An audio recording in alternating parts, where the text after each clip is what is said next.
Ellerslie School is a really great place to be.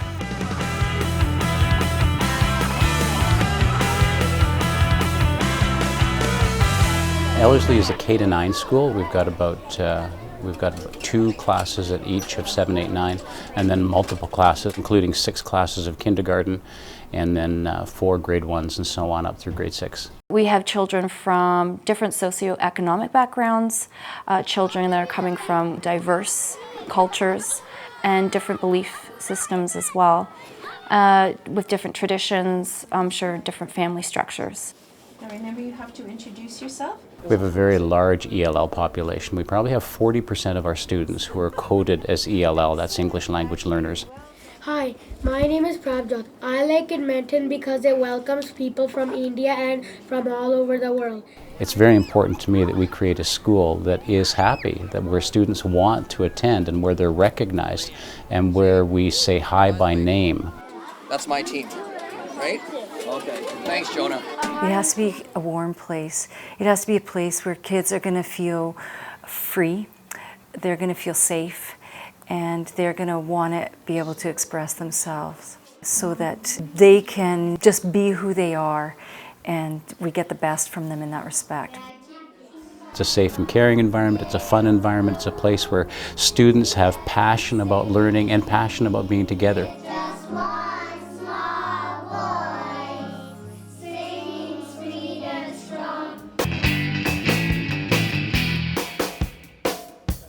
At Ellerslie Campus, we have Tiger Pride. We have Tiger Pride Days. The first Friday of every month is Tiger Pride Day. Students wear their Tiger team shirts. And so Tiger team shirts, we've broken the student population into 8 Tiger teams.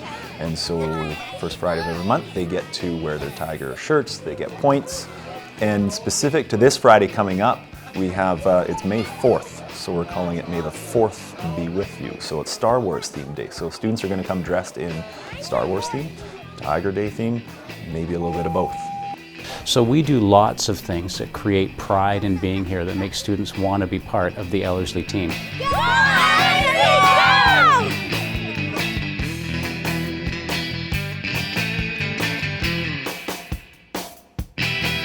We now have such a variety of needs in our schools that I think we are just used to the fact that it's par for the course. You're going to have a hugely divergent group of students in your classroom. Every single student is a student first, and then they have particular needs. It's our job as educators to determine how we can best meet the needs of that student in an inclusive setting. And I'm totally convinced that students do better in an inclusive setting than they would if they were segregated or separated into separate classes. We have a bunch of different kids with different needs, and that they're all welcome, that we're not going to be pushing kids out because they can't learn or they learn in a different way, that we're happy to have everyone in our rooms, right? And we are there to support all learners in their learning. Inclusion is about embracing each and every student as a human being and ensuring that they're respected for who they are and doing everything we can to address their needs specifically or individually. And so what we do is we focus on the student part first, and then following that, what we need to do in order to make the student as successful as they can possibly be based on their learning needs and their special talents or their special requirements. Everything you do is differentiated to meet the needs of each and every student, by the skill. By the student, by the skill. Those 6 words encapsulate for me specifically what it is that we do within a professional learning community. The base philosophy here is that every student is a special needs student. And in that case, we need to set up something so that every student has access to what they need to learn what's set out in the program of studies. And then we take it one step further at this school by determining what's set out with essential learning outcomes. We break the curriculum up into essential learning outcomes, which go down to student-friendly language as I-CANs. And so within each of our core subjects and even into our non-core subjects, we have I-CAN statements. And so students, that's what students should be learning in each unit. I can, use volume formula. I can know the moon phases. And so it's by the student, by the skill, by the I can statement. So we know if a student is struggling with a certain concept, we can do just intervention on that concept, that skill, instead of going back and what don't you know in sky science, where let's do the whole unit. No, let's just focus on this one certain skill to get you back up to speed with everyone else. And so now we've got to struggle with that question of how are we going to ensure that the student learns it. What we're trying to do now is to say what extra time and extra support is going to get that student up to the benchmark. So that's a question that we ask ourselves within our teams, and we ask ourselves as a whole school all the time.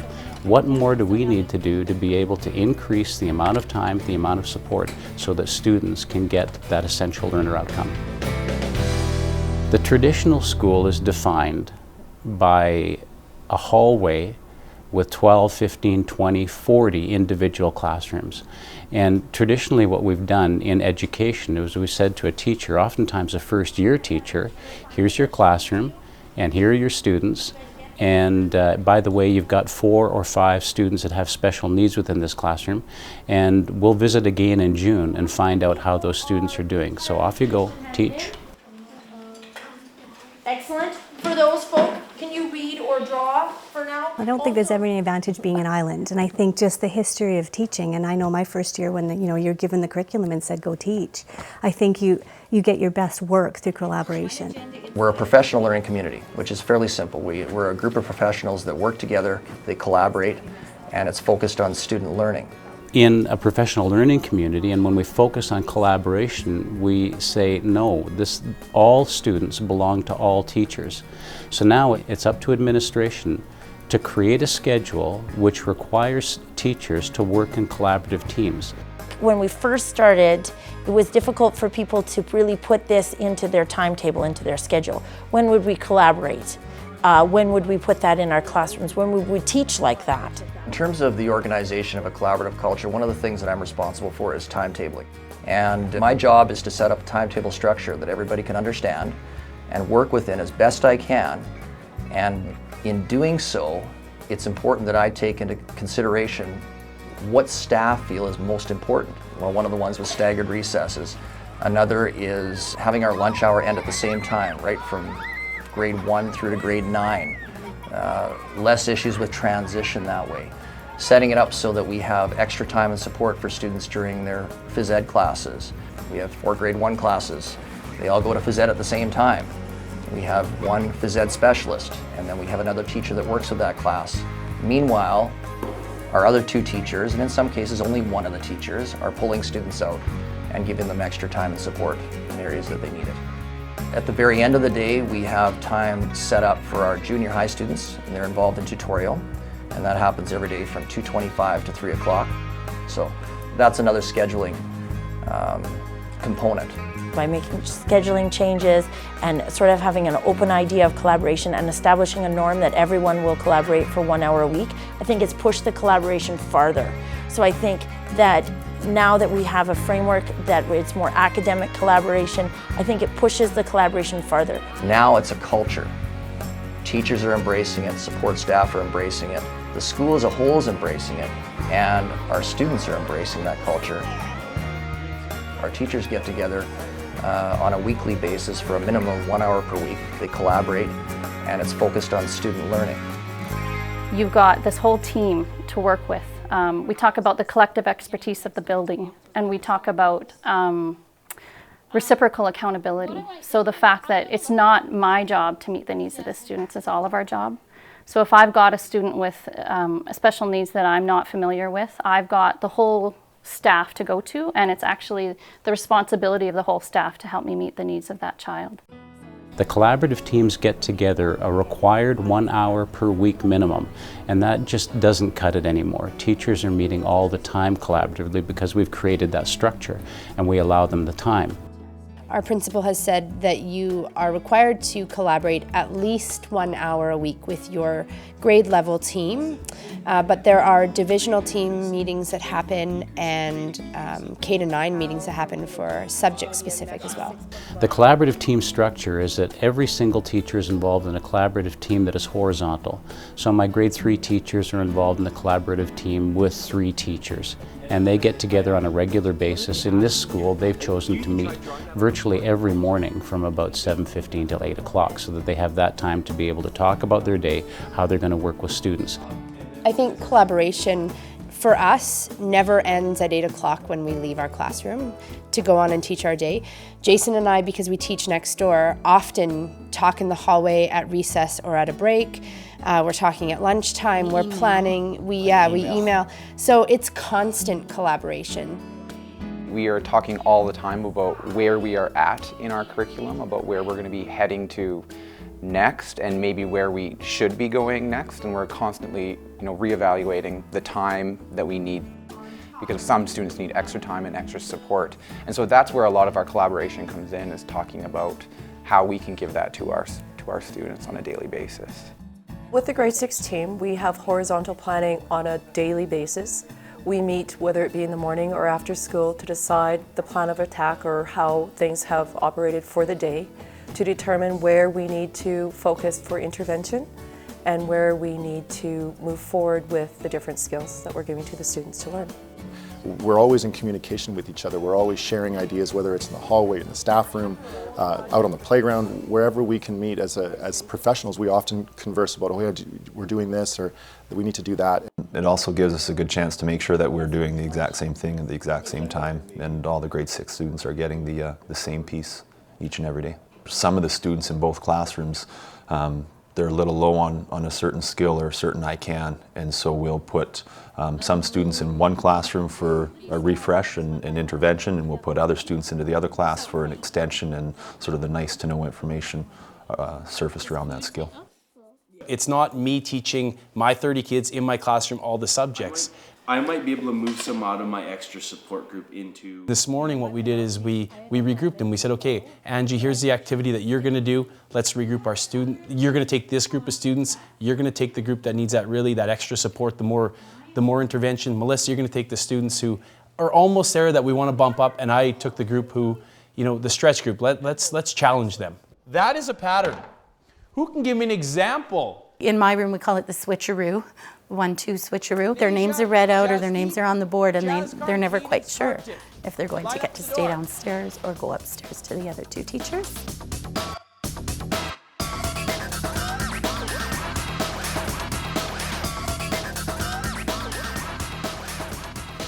So we look at the skill that we're working on.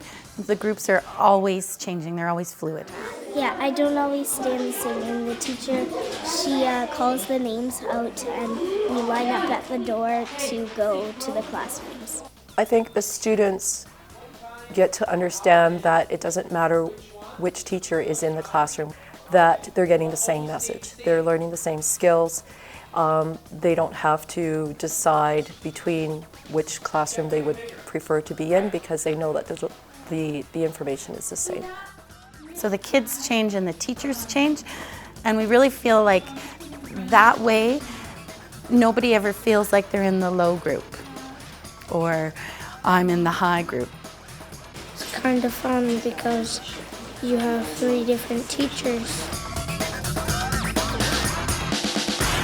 The other collaborative structures are that we have vertical teams. We're both involved in planning meetings where we have all of the language arts teachers get together. And as a whole vertical team, K-9, we meet and talk about programming issues, we talk about student needs. One of the main goals of those meetings is to set expectations for what we need to do as a school and to address problems in our planning. With the vertical planning process, so that takes us grades 4, 5, and 6 teachers. We get together and we plan out language arts writing assessments for and of. We plan out social studies lessons, math lessons, and within that planning it enables us to make sure that we're all on the same page through grade 4, 5, and 6. With the vertical team, what you're doing is you're looking at your year plan and you're lining things up so that you are working on poetry at the same time, you're working on persuasive writing, etc. at the same time, so that when we do get together in our meetings, we can say, well, those students really struggled with this concept, how can we help them? What are you doing in grade 5 or what are you doing in grade 4 so we can support the work in grade 6? So it gives that opportunity to have a larger group collaborating in order to help the students achieve the skills. We do collaborate with the DIB 2 teachers. A lot of times through our vertical meetings, we'll have collaboration in there. And of course, year end, when we're transitioning the 6 into the 7, there's always the conversation at the table about talking about our students, how well they're doing, who might be struggling, those kinds of things. So those kind of conversations happen. What's really valuable for me is that I get to see where these students are going, where they need to go. And I think Sherry's then also looking at where these students have come from, right? So we're constantly seeing the relationship between 7 and 8 and from 7 to 9 to see where our students need to get, what skills they need to have down for them to get to grade 9. All vertical collaboration comes back to the formative and summative assessment and the needs of the students. And then from there we decide how to best address those needs and then move forward as a vertical team. I know as a teacher I'm doing the right thing, and I know I'm doing a right thing for the students as well, knowing that I have the support from my grade team and from my vertical team, knowing that I'm aligned with the grade and the grades below me and the grades above me, knowing that I'm going to help my students so that they can succeed in the next grade. And so we get excited about it because you're never in isolation. And I think that we are all experts in something, and so we all bring something different to the table in whatever team that we meet with. I think the collaboration after a time becomes infectious. And I just think after a while it just sort of spreads out. I also think that fosters a real sense of community within a school as well. And I think the kids know that because I think we're responsible for all kids. And so by meeting with all teachers, we have a sense of what's going on in every classroom, and we get to know children as well. These are sounds, right? Yeah. When teachers work together collaboratively and they commonly create assessment, they commonly pace their curriculum, they use common strategies and good practice, it normalizes the environment to high standards. I think one thing that I really respect about the culture of the school is that the EAs are seen as part of the team. And they're seen as being a really important part of the team. We have EAs with expertise in such a wide variety of areas. We have an EA who's a master storyteller. We have EAs who speak a variety of languages. A master in math. Yes, we have an EA who has our master's degree in math from another country. So we use those EAs as much as possible. It's an amazing opportunity to tap into the resources of the people around you. And that's a professional learning community. It's not a product, it's a process, it's a way of life, it's a philosophy, it's a way of living. It benefits not just the students, but the teachers. It helps you to become a better teacher, and when you become a better teacher, it helps the students become better learners. And having people continually work through the collaborative process, it starts to show people that you really can get a lot more done with 5 minds than just 1. And then the more you work collaboratively, the better it is for the kids. What sound does C and H make? It's not about you anymore. It's not about you. It's about what happens in your classroom is what happens to all the kids. It's your kids, it's everybody's children. It becomes a collective responsibility. Yeah. When you create a collaborative culture and when you work on professional learning communities, you create a culture of job-embedded professional development. And to me, that is absolutely the core of what makes the work here successful. We've got a great vision, and just like a great hockey team, we've got a sort of a goal in mind. We're working towards a really collaborative working staff. I always think of my classroom in the school like a family. So I always talk to my kids when new kids come in that like we're just extending the family. And I feel that way about our school too. The results are there. Students get better. Our achievement results go up year after year after year. In other words, the longer a student stays at Ellerslie, the better they do.